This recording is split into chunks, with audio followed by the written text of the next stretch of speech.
stay tuned for Mystery Theater.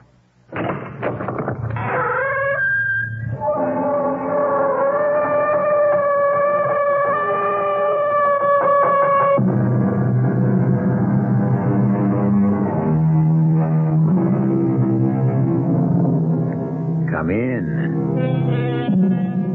Welcome. I'm E.G. Marshall. This time I bring you not a horror story, not a mystery story, but a story that aficionados classify as the perfect crime. In other words, you see what our police friends call the perpetrator plan and execute what appears to be a perfect crime, one for which he will never be brought to book. And then you are kept in suspense, wondering or trying to figure out for yourself what little mistake he will make or has made that will nail him. Consider the case of Jennifer Palmer and her husband Nick, who framed her with murder. Our mystery drama, Frame Up, was written especially for the Mystery Theater by George Lothar and stars Mercedes McCambridge. It is sponsored in part by Anheuser-Busch Incorporated, Brewers of Budweiser, and Sign-Off, the sinus medicines. I'll be back shortly with Act One.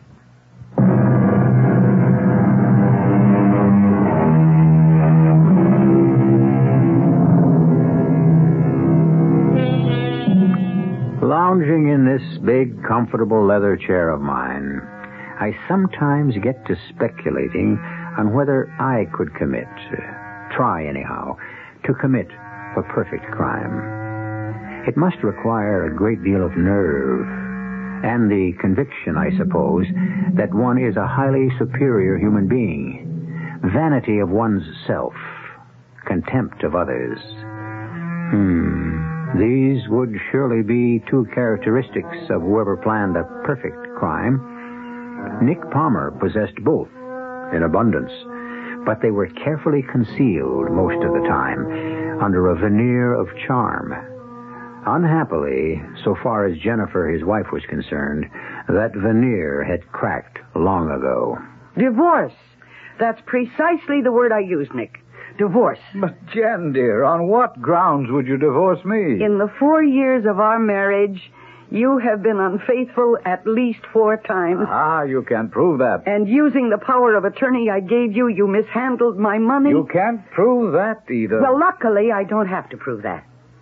I had only to revoke the power of attorney, which I did this morning. Oh, dear, I don't like that. No, I don't like that at all. I didn't expect you would. I don't much like the idea of divorce either. It's bad for my, practice. What practice? You haven't bothered to take on a law case in more than a year. Well, that's true. I don't believe in working if you don't have to. And, of course, misusing my money, you haven't had to. Look, let me ask you a couple of questions, do you mind? Go ahead. Have I in any way tried to interfere with your personal wishes, in any way as a husband tried to keep you from whatever you might have wanted? Such as? Well, you know how I feel about Sheila and the expense of keeping her at the Lawrence School. If you'd tried to get me to take her out of the Lawrence School, you'd have failed, and you know it. Sheila is my daughter, not yours. And she is also a special child. Special? Yes. A special child who needs the special treatment she gets at the Lawrence School. All right, we won't go into all that again. Have I ever asked you to give up those so-called art lessons of yours? So-called? What are you talking about? Well, you've been going to Chesterton studio twice a week for nearly 2 years. And what of it? What's wrong in having a hobby? Oh, is that all Chesterton is to you? A hobby, hmm? Chatterton is an old friend, and I'm very fond of him. But that's all. Well, now, I don't like to strip you of your security blanket, my darling. But you leave me no option. What are you getting at? Just this, Jen. Unless you agree to leave things as they are, I'm afraid I shall have to take measures to stop you. Well, there's nothing you can do to stop me. Oh, yes, there really is. I could put you behind bars for murder. You what? Frame you. Frame me? With murder? Are you crazy? Frame you with a murder you didn't commit? and enjoy. Oh, doing you it. are crazy. Crazy enough to see you put behind bars for 10 to 20 years at least. More than sufficient time for me to enjoy your money. Huh? Now then, will you drop the divorce and reinstate the power of attorney? Of course not. And what's more, I want you to pack your bags and get out of this house at once. Oh, now, Jen, where would I go? I don't care where you go. All I know is I can't bear being in the same house with you. Well, in that case, shouldn't you be the one to leave? I like the house, and really, I like you, Jen. I don't mind being with you one little bit. You... Oh, very well. I'll leave. Anything to be rid of you. Goodbye. Not goodbye, my darling. Not yet.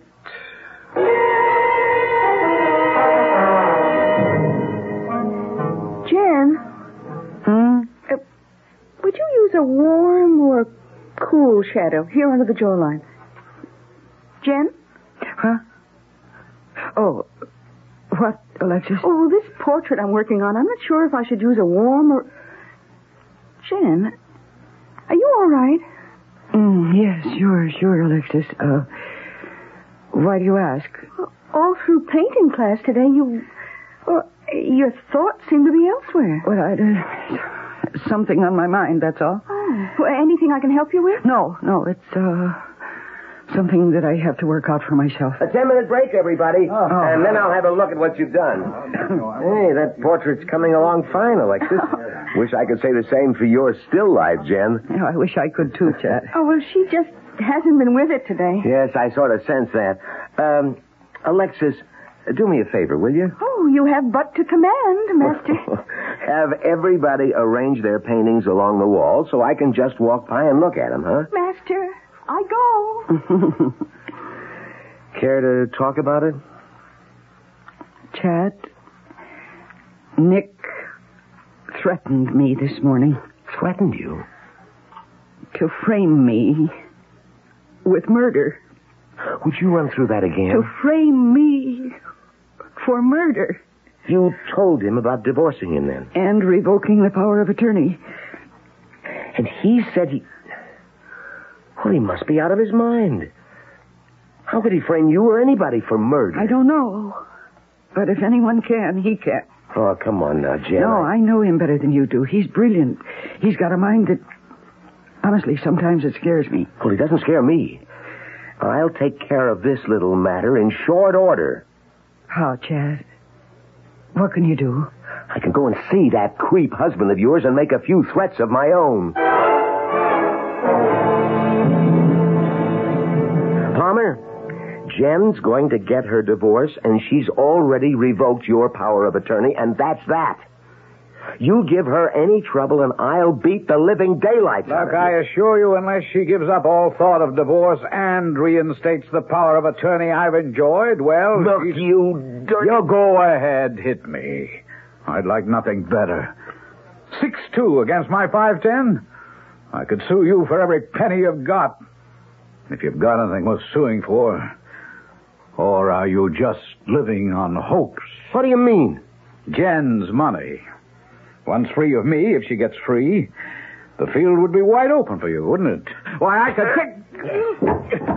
I warned you. So you did. Yeah. I was foolish not to take your warning. But you know, I think it'll be foolish of you not to take mine. Which is quite simply... stay out of this. I have no intention of staying out.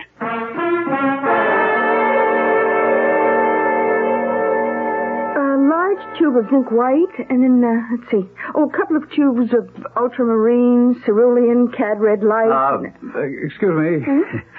But aren't you Alexis Thorne, is it? Lorne. Alexis Lorne.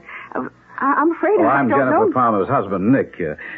You and I met about a year ago? Oh, I chatted in the studio, of course, when you attended the student art exhibit. Yeah, that's right. Well, this is a pleasure. Jen asked me to pick up some paints for her, and I run into you. My lucky day. How nice of you. No. It's always a pleasure to meet a pretty girl again. Tell me, Miss Lund, is your hobby still portrait painting? Oh, Well, you remembered. Yes, it is. Well, the thought crossed my mind when I saw your work at the exhibit. Look, wouldn't it be a nice idea to give Jen a portrait of me on some occasion or other, a birthday, anniversary, and running into you accidentally like this? Look here. How would you like to do a portrait of me? Me? Yes, you see, we have a 5th wedding anniversary coming up in a month, and I'd like nothing better than to give Jen a portrait of myself. Oh, but I'm only an amateur, Mr. Palmer. What's that got to do with it? I'm sure Jen would be doubly pleased if the portrait were painted by you. Well, yes, she might. What do you say then? Well, all right, I'll do it. Good, that's swell. Oh, not a word to Jen, of course. Oh, of course not. Could we begin tonight, do you think, in my study at home? Your study? But if I come to your house and she sees me... Oh, she won't. She's going to the Lawrence School tonight to see her daughter, Sheila. Oh, yes. Poor little thing. So if you could come along, say, about 8:30? Yes, I can and I will. And thanks ever so much, Mr. Palmer. I don't mind telling you that this is my first commission. And hopefully not your last. Hopefully. Jen, don't say no. I beg you, don't. Our whole marriage depends on it. What marriage, Nick? Jen, give me this one more chance, and I promise I'll make everything up to you. I'll spend my life making it up to you. Nick, I have no intention of giving you power of attorney. I don't want that. That's what I'm trying to tell you. Why I want to talk with you. I realize what a mess I made of things, and I'd like the chance, just one chance, to make amends. Well... You'll come, I know you will. 9 tonight, please. All right, Nick. I'll see you at 9. Jen, I can't tell you how grateful I am. Turn just a little more to the left, huh? Toward the light of the lamp? Like so? Perfect. The other way, you see, we get a light effect where one side of the face is totally in shadow. We don't want that. Hey, that sounded like a car. A car in your driveway. Yes, it is. Matter of fact, it's, Jen. Jen? Your wife? You know any other Jen? What is this?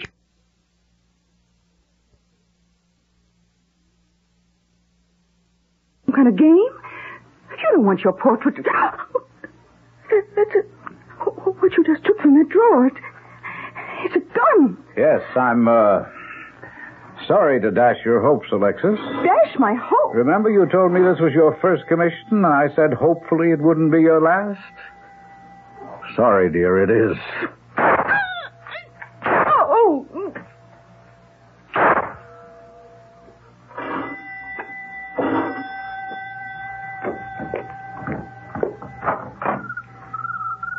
Jen, come in, dearest, come in. You're right on time.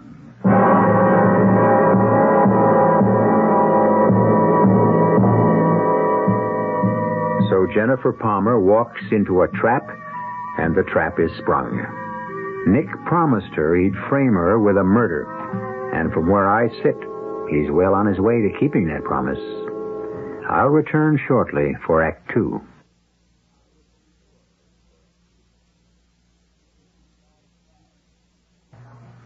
This is John Scott. Be sure to join me at 8 o'clock tonight for the latest news from the WOR New York newsroom.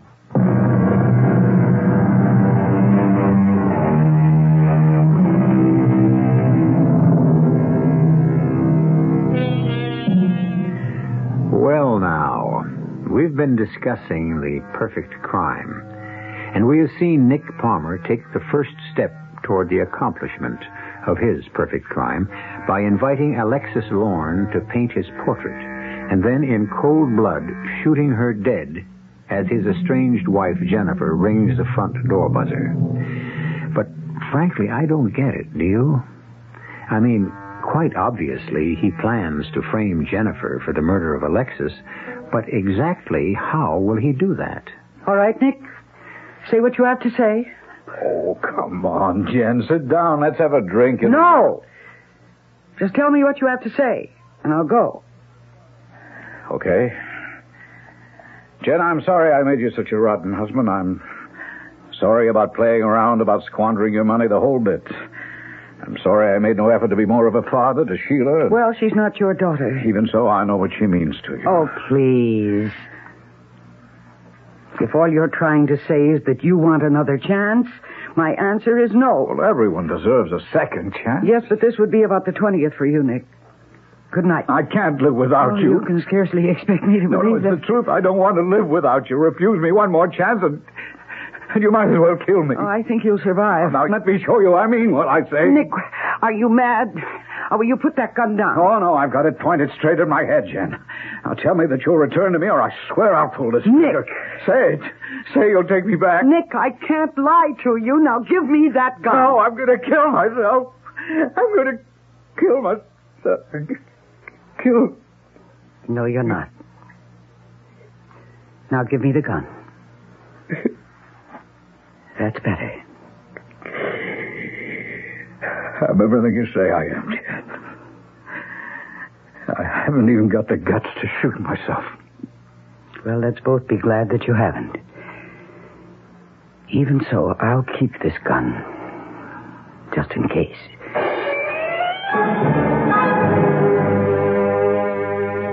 You took the gun away from him just like that?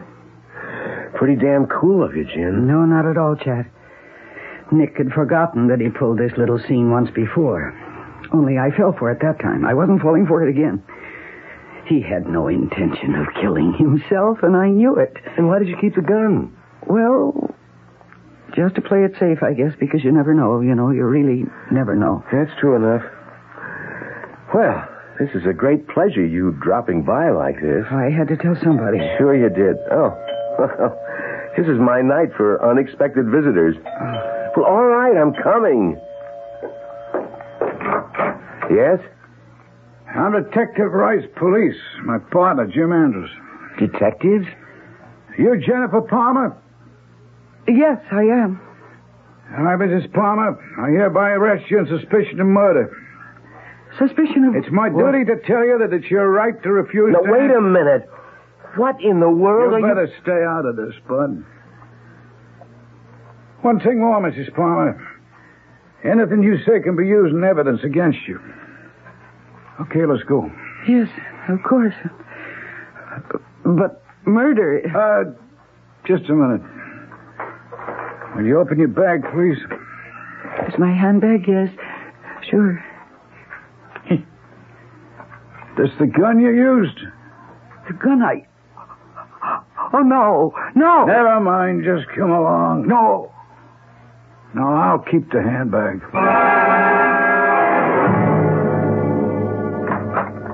Right in here, Mrs. Palmer. This is her, Lieutenant. Oh, sit down, Mrs. Palmer. We found the gun, 25 automatic, in a handbag. I sent it on to the lab for tests. Okay, thanks. Now, you want a cup of coffee? Oh, no, thank you, ma'am. Lieutenant. Oh. Detective Lieutenant McCluskey. Lieutenant. I really don't know what this is all about. And you've been arrested on suspicion of murder. Rice must have told you that. Oh, yes, but... Well, you murdered somebody or not? Of course not. You didn't, huh? Of course not. You know anybody named Lorne? Alexis Lorne? Alexis, yes. Yes, she's in a painting class I attend at the Chesterton Studio. Not anymore, Mrs. Palmer. What? She's dead. Alexis is dead? Yeah, and that's why you're here, on suspicion of killing her. I'm sure you don't want that coffee. Oh, yes, I will, thank you. Well, why would I kill Alexis Lorne? You tell me. Oh, here. Thank you. I guess maybe I better tell you. About 2 hours ago, 9:25 to be exact, we got a call from your husband, Nicholas Palmer, from your home. He said a murder had been committed. We get there, we find this girl, Alexis Lorne, has been murdered. Shot to death. So, what has that to do with me? You care to tell it now, or you want me to tell it? You? Drink your coffee. Your husband says that this Alexis is painting his portrait in the den room. He says his hair gets all mussed up. He doesn't know how, but we figure we know. And he goes upstairs to brush it. He hears shots. He comes running downstairs. And Alexis is dead on the floor. Then he hears a car start up in the driveway. He runs to the window and looks out, and he sees you drive away in your car. Well, how could he tell that it was me? I mean, after all, it was night. But a full moon. The moon at 9:20 thereabouts was full and bright. He recognized the blue sedan you drive. Also that maroon coat you're wearing. I don't remember the moonlight, but then my mind was on other things. Then you were there. Oh, yes. At that time? I guess so, yes. In other words, you found out he was fooling around with this Alexis, so... No, I didn't find out anything. Then what'd you go there for? Oh, I wish I knew. Huh? Well, I hate him, really, but I feel sorry for him, too, and he phoned me and he said, please, come over and let's talk things over, and so I went. But you wouldn't understand any of that. I'm a woman. I've been in love. Why wouldn't I understand? Here, have another cup. No, thank you. Is that bad? No. Now, tell me more about him asking you to come there. Well, I don't see what that... And what happened after you got there? I don't see what that has to do with Alexis being dead, being killed. I mean, why Nick phoned and why I went there and what happened after I got there. Well, don't ask. Just tell.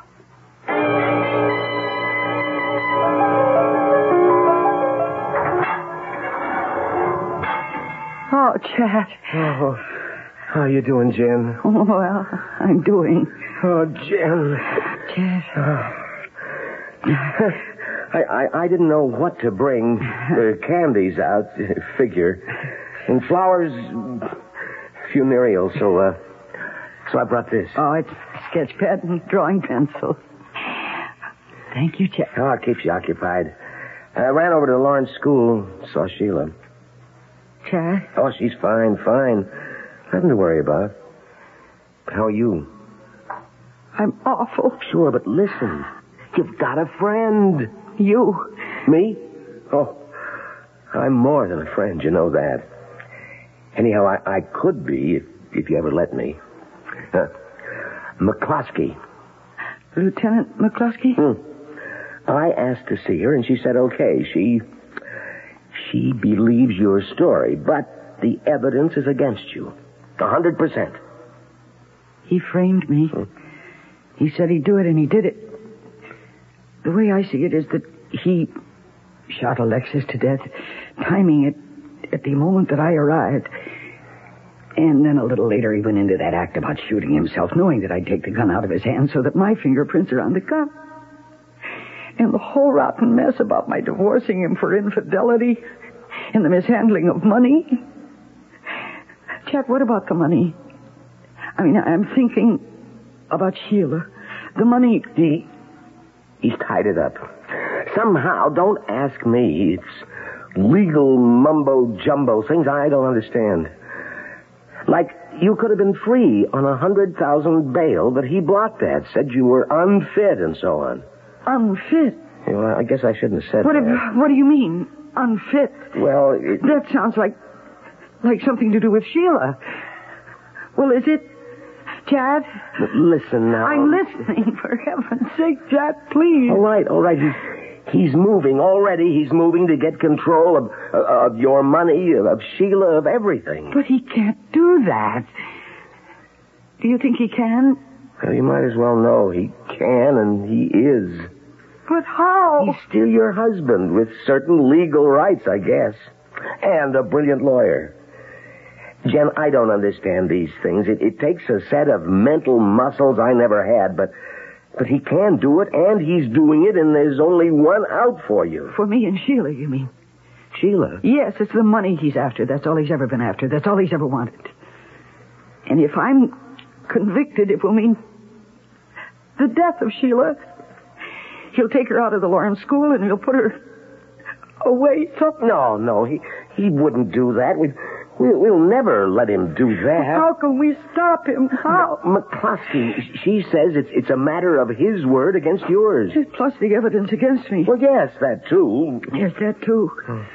There are the prints, my prints on the gun. And the fact that I was divorcing him for playing around. His story that he was playing around with Alexis and that I heard about it and blew my stack. And I was there. And the coroner says she died approximately at the time I was there. Oh, Chad, he's framed me. He's framed me good. Unless we can prove he's lying. Something bugs me about his story. Huh? There's something that doesn't make sense, doesn't hang right. What? Oh, I don't know. If I knew, you wouldn't be sitting in this cell awaiting trial. But there's something Well, I'm looking straight at it and I can't see it. But it's there. I know it's there. And if I can find it, see it, he'll be behind bars and you'll be free. And if you can't find it, Sheila's life and all the treatment that would have made her well again and all the future that lay before her until now, that will be all gone. Why do you look at me like that? All you want is what's best for Sheila. And all I want is what's best for you. That's because you love your daughter more than anything else in the world, and I... And you? Love you more than anything else in the world. Huh? Oh, well, whatever it is I'm looking at and can't see, whatever's staring me in the face that I can't find, I better see it. I better find it. Come now, what could be staring Chesterton in the face? What vital clue he can't see? If it's staring him in the face, it's staring us in the face, too. And I don't see a thing. Do you? I'll be back shortly with Act 3.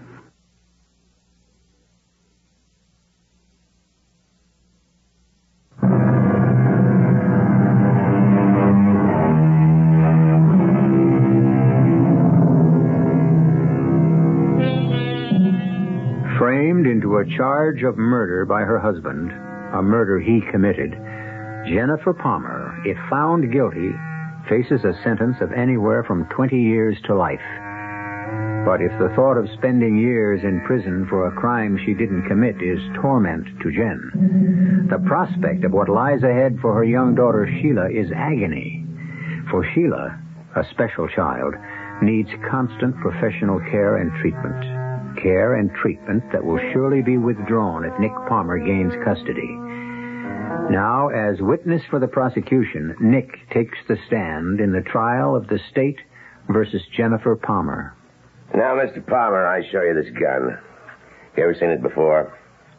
Why, yes, that's a 25 caliber automatic we kept in a desk drawer at home. You know, in case of need, self-defense. I see. Now, on the night Miss Lorne, Alexis Lorne, was shot to death with this gun, she was painting your portrait? Yes. Would you tell this court how it was that she came to be painting your portrait in your study at 9 o'clock at night? Well, I wanted to give the portrait to my wife as an anniversary gift. I wanted it to be a surprise, and so the sittings had to be held when she wasn't at home. And that night she'd gone to... Well, she said she'd gone to the Lawrence School to visit her daughter, Sheila. That's a lie. I kept him. No, I was going to sue him for divorce. I'm sorry, Your Honor. I'll proceed, Your Honor. You and Miss Lorne were alone in the house then at 9 that night? Yes. Let's see, I remember my hair had gotten a bit rumpled, and I went up to my bedroom to brush it. Let me interrupt. How did your hair become rumpled? Messed up? I beg your pardon? I'm sure you heard my question. Oh, well, it just got a little mussed up, that's all. It hadn't got that way because of, shall we say, something that had gone on between you and Miss Lorne? Well, I don't know what you're getting at. What I'm getting at, Mr. Palmer, is this. The state contends that your wife killed Miss Lorne out of jealousy. And what I'm getting at is that she had grounds for jealousy. All right, if you mean was I fooling around with Alexis... That's exactly what I mean. Well, yes, I was. Thank you. Now, you are in your bedroom brushing your hair. Yes, and I hear these gunshots, 3 of them. I come running downstairs and I find Alexis dead, sprawled on the floor of my study. Then I heard a car start out in the driveway, so I ran to the window and I saw my wife Jennifer taking off fast in her car. I rushed to the phone, I called the police, and... well, that's all. How far would you say the driveway is from the window you went to? Oh, not more than 100 feet. Circular driveway, I believe. Guess that's right. Now, you are positive it was your wife's car you saw and that the person driving it was your wife? Positive. Since it was 9 o'clock at night, Mr. Palmer, night, how can you be so positive? Oh, you see, the moon was at its fullest, its brightest. It was practically daylight. So then you recognized your wife's car? Oh, yes, it was her car, all right. Dark blue, 2-door sedan, and she was driving. I saw her clearly. You saw her face clearly? Well, no, not her face, but she was wearing a coat, a dark maroon coat that I'd recognize anywhere. But then you cannot really swear it was your wife driving that car? I don't know who else would be driving her car and wearing her coat, do you? No, I don't. Thank you. No further questions. You're a witness. No, they can't. They can't do this. I've got to see Sheila. Now, Jen, I've got to Jen, before they come on send now, me away. Quiet down. Take it easy. What is going to happen to Sheila when I'm not here anymore to see that she's properly cared for? You know what Nick's going to do just as soon as he can do it. He'll take her out of the Lawrence school, and he'll throw her into some second or third rate place. He'll leave her there to rot. Please, I can't stand it. I can't stand it. I can't stand it. Case of hysterics. Lieutenant McCluskey. I heard Mrs. Palmer's leaving for upstate tomorrow. I thought I'd just drop by, wish her good luck. Nice of you. How would you like to buy me a cup of coffee? Later. Huh? Well, sure. Yeah, meet you outside then in 5-10 minutes. Oh, hey, come on now, Mrs. Palmer. Come on, let's sit up, huh? And dry the tears. Look, you don't want to go to pieces. There's always hope. Even when things look the worst, there's hope. Now, look, tomorrow they'll be taking you up to women's prison. I can't bear the thought of it. You can, because you've got to. Now, Captain Greenberg up there, she's an old pal of mine. I've talked to her about you. She's going to do all she can to make things comfortable for you. Long as you keep your nose clean, you understand? Yes, I do. Now, you do as you're told when you're told to do it. And no hysterics or making scenes or like that. Okay? Okay, I'll try. You'll do it. How will I get to see my daughter when I'm up there? All those years, oh, my God. All those years without me. What will she do? Please, I've got to see her on a regular basis somehow. And it's got to be arranged so that I can check on her and know that she's all right. Could that be arranged? Could it? Through proper channels. The warden's office. But you believe me now. Everything that can be done will be done.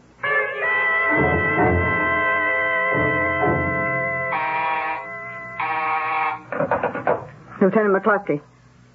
Of course. Send him in. Oh, don't tell me, Chat. From the look on your face, it's clear you've just come from seeing Jen in women's prison. From seeing her in the infirmary in women's prison. Mac, I think she's dying. Oh, come on. I mean it. Not seeing Sheila all these months.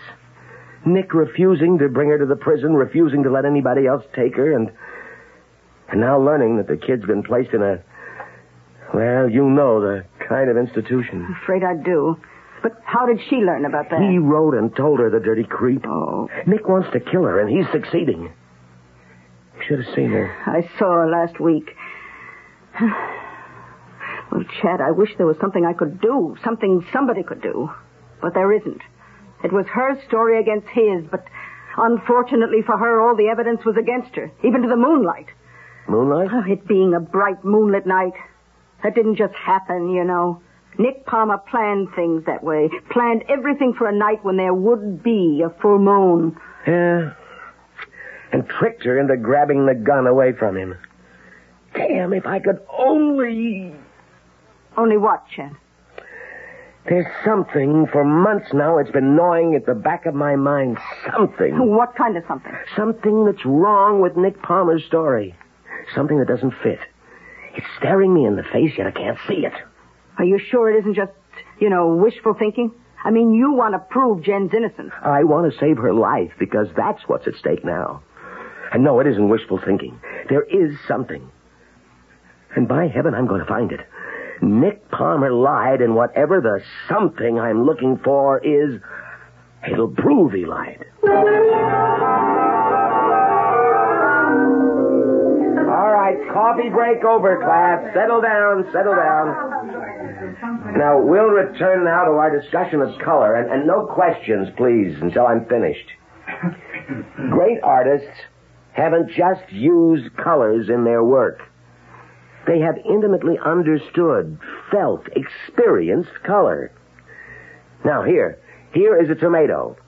I hold it up to the sunlight, and we see that its color is red. Or so we mistakenly think. The simple fact of the matter is that the tomato isn't red. The tomato in and of itself has no color at all. It's sunlight that gives it color. Why? Because sunlight, and only sunlight, contains color. The colors of the solar spectrum we can see in a rainbow.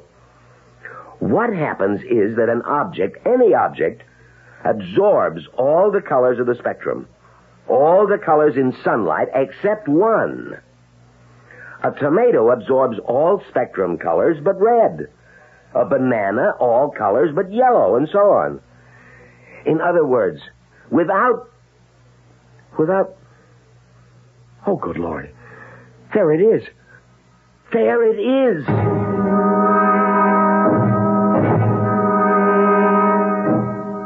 Lieutenant McCluskey, please, and hurry. Mac, Chatterton. Mac, I can prove Nick Palmer lied. Yes, you heard me. I can prove it. The thing that's been staring me in the face for months and I couldn't see it, well, I see it now. I see it bright and clear. Oh, now, wait a minute. You barge into my house, Chatterton, along with this Lieutenant McCluskey, and you tell me that you're here to test out my story about what happened that night? So first of all, Mr. Palmer, we didn't barge in. We asked to come in. Second of all, unless you've got something to hide, you'll go along with my request. Hide? Oh, what would I have to hide? The fact that you lied when you said you recognized your wife's car driving off out of that driveway out there, even noted the color of her coat, when the fact is you couldn't have recognized either. What are you talking about? It was a bright moonlight night. It was so bright it could have been daylight. Only it wasn't. It It wasn't daylight. And there's a big difference between moonlight and daylight. Oh, moonlight. A very big difference. Moonlight, daylight, I saw what I saw. I saw Jen's two-door blue sedan and Jen at the wheel. All right, I didn't see her face, just her coat, a dark maroon coat. You're positive of that? Well, I swore it under oath, didn't I? Yes, you did. Now all I'm asking you to do is prove what you said was the truth. If you were telling the truth, you will. If you weren't, you won't. It's up to you, Mr. Palmer. Okay, what do you want me to do? Oh, there's a full moon tonight. Come and look.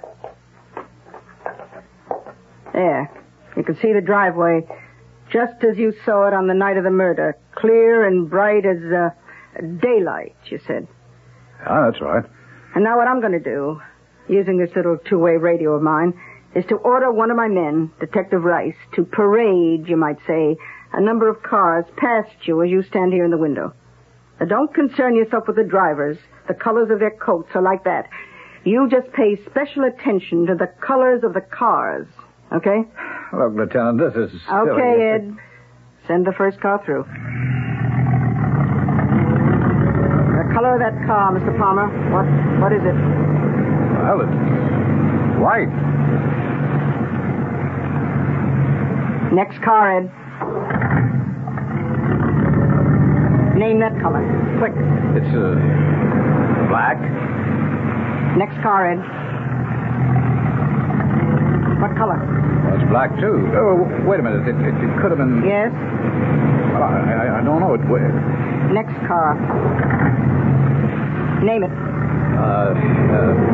Green. Next car. No. Hold up, Ed. I think that's enough. Well, are you satisfied, Lieutenant? Satisfied enough to say this, Mr. Palmer. That you lied when you said you recognized your wife's car and the coat she was wearing. Lied? I don't know what You said the first car that came around the driveway was white. All right, it was. No. It was powder blue. You said the second car was black. But it was a dark blue. It was what? The third car was a deep shade of green, but you called it black. Well, I wasn't sure of that one. I started to change my mind. Exactly. You started to change your mind. You weren't certain. Because in no case, with no car, could you really say for sure that is its color. Mr. Palmer, you lied when you gave your first statement to the police, and lied under oath when you gave testimony in your wife's trial. There's more than enough evidence here to reopen this case. And what's more, Mr. Palmer, to open an inquiry into exactly why you lied.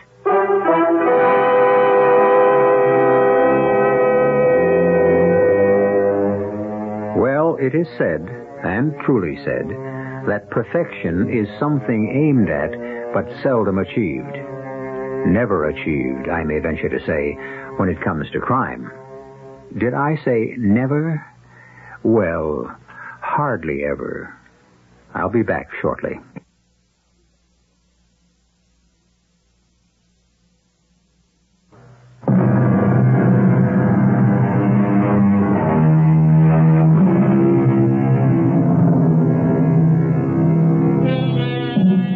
I'm sure you'll want to know that Jen was quickly released from women's prison and is today happily married to Jack Chatterton. Sheila, Jen's daughter, continues at a school for special children, where she is responding very well indeed to treatment and therapy. Our cast included Mercedes McCambridge, Leon Janney, Bryna Rayburn, and Ian Martin. The entire production was under the direction of Hyman Brown. Radio Mystery Theater was sponsored in part by Sign-Off, the Sinus Medicines, and Anheuser-Busch Incorporated, Brewers of Budweiser. This is E.G. Marshall inviting you to return to our Mystery Theater for another adventure in the macabre. Until next time, pleasant dreams.